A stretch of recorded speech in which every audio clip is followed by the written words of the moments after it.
Theatre Royal. The very name summons up something of grandeur and eloquence, and it was.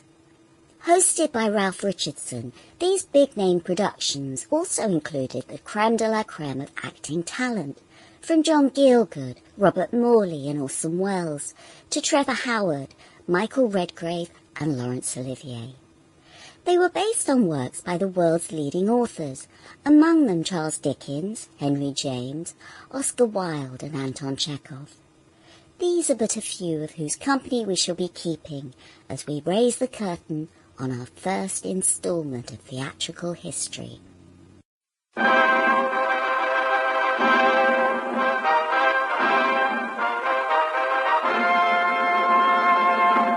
The National Broadcasting Company present, transcribed, Sir Ralph Richardson in Theatre Royal.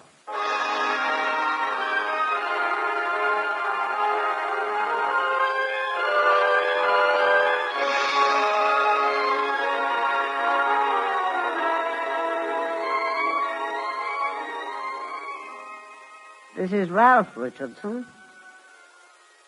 Our play today is written by a very old friend of mine from the theatre, with whom I've been associated on a number of occasions, J.B. Priestley.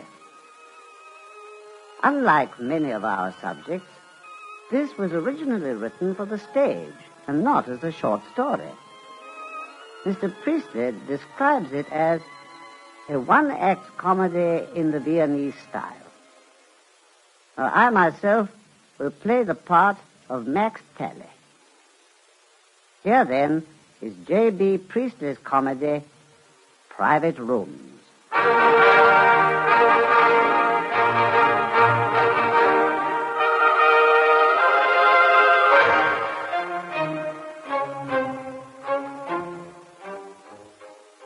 This is Max talking to you, my friends.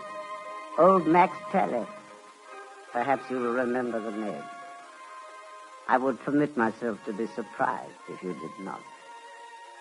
In Vienna, Imperial Vienna, in a world that is now only a nostalgic vision, but of which we shall ever carry the remembrance of the music of Johann Strauss in perpetual waltz time, and the waters of the Danube shine in perennial blue, there in that Vienna I had my career in the theatre, and in which career I was almost invariably successful.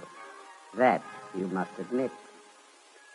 In romantic Vienna, I also had my share of romance, in which I was not quite invariably successful. That I must admit.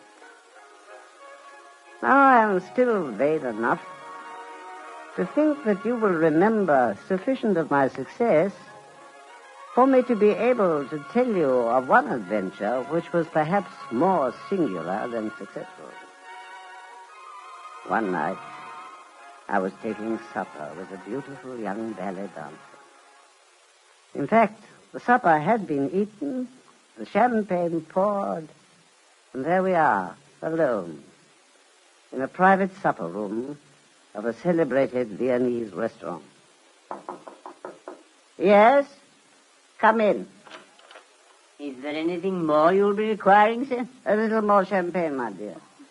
No, thank you. No, nothing. Thank you, sir. The supper was satisfactory? Yes, on the whole. Oh, it was wonderful. But you can tell your maître-d'hôtel that I still think the steak Chateaubriand is better at the Bristol. Yes. Oh, yes, there is something, however, we'll go into that another time. No, nothing more now. Thank you, sir. Then you won't be disturbed again, sir. Aha.